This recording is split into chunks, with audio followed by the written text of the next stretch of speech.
नमस्कार. सरिताच्या स्वयंपाकघरात म्हणजेच आपल्या सरिताज किचन फूड अँड ब्लॉगच्या या भाताचा प्रकार किंवा वन पॉट राईसच्या या सिरीजमध्ये आज आपण कर्ड राईस करतोय, म्हणजे दही बुत्ती म्हणू शकतो.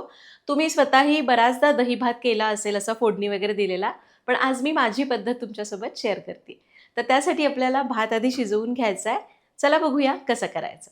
तर इथं मी पाऊण वाटी बासमती तुकडा तांदूळ घेतला आहे, कुकरमध्ये काढूया आणि याला स्वच्छ धुवून घेऊ. तांदूळ मी स्वच्छ धुवून घेतले. यामध्ये 1.5 ते पावणे 2 वाटी पाणी घातलं. आता यामध्ये घालूया थोडंसं तूप, चवीपुरतं मीठ. कुकरचं झाकण लावूया आणि याची 1 शिट्टी करू. याला 1 शिट्टीमध्ये हा कुकर होतो. तुमच्या कुकरला जेवढ्या लागतात तशा शिट्ट्या करून घ्या.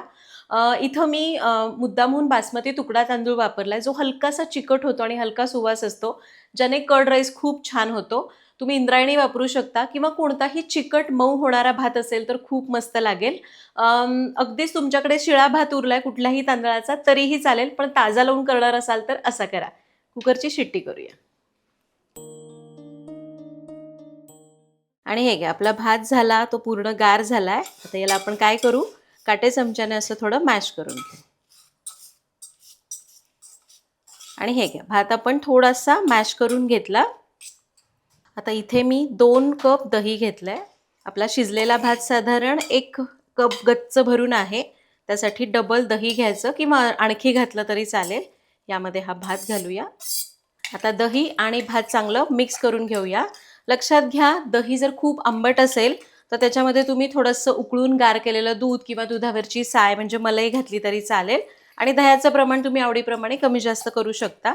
तुम्हाला अगदीच वाटलं की दही खूपच घट्ट आहे, आंबट नाही आहे, तुम्हाला दूध घालायचं नाही, तर गार माठातलं पाणी घातलं तरी चालेल. याला आपण चांगलं मिक्स करूया आणि मग याची फोडणी करू. दही आणि भात मिक्स करून घेतलंय. आता याची फोडणी करायची आहे. चला गॅसकडे वळूया. फोडणीसाठी काही कढई वगैरे लागत नाही, लागतो तडका पॅन, म्हणजे आपलं फोडणीचं कढलं.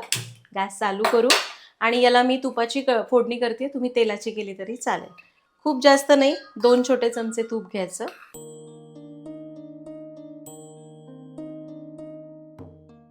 तूप तापलं, फोडणी करूया. अर्धा चमचा मोहरी, अर्धा चमचा जिरं, उडदाची डाळ अर्धा चमचा, हिंग. गॅस बंद करूया. यामध्ये घालूया बारीक चिरलेलं आलं 1 इंच, लाल सुकी मिरची, हिरवी मिरची आणि कढीपत्ता. याला छान असं परतून घेऊया. मस्त फोडणी तयार झालेली आहे. यामध्ये घालूया हळद, अगदी थोडीशी, आणि काळी मिरी. याला मिसळून घेऊ. आपला तडका तयार झाला. हा तडका आपण दही भातावर घालूया आणि याला मिक्स करूया. थोडीशी कोथिंबीर घालायची आणि याला मिक्स करूया. आणि हे घ्या, आपला मस्त चटपटी थंडगार कर्ड राईस तयार आहे. तर हा कर्ड राईस तयार झाला. याला साधारण एक अर्धा तास, पाऊण तास किंवा कमीत कमी 15 मिनिटं फ्रीजमध्ये ठेवायचं आणि मग खायचं. खूप भारी लागतं. किंवा तुम्हाला वाटतंय की नको असं फ्रीजमध्ये वगैरे नको, तर असं छान असं गाडग्यातलं दही असेल, थंडगार असेल, तर याला फ्रीजमध्ये ठेवण्याची सुद्धा गरज पडत नाही. आणि तुम्हाला वाटते की अजून छान क्रीमी मलाईदार हा आपल्याला भात पाहिजे, तर हा भातावर आपण जेव्हा फोडणी घालतो, सर्व करताना थोडीशी दुधावरची साय चांगली फेटून घालायची.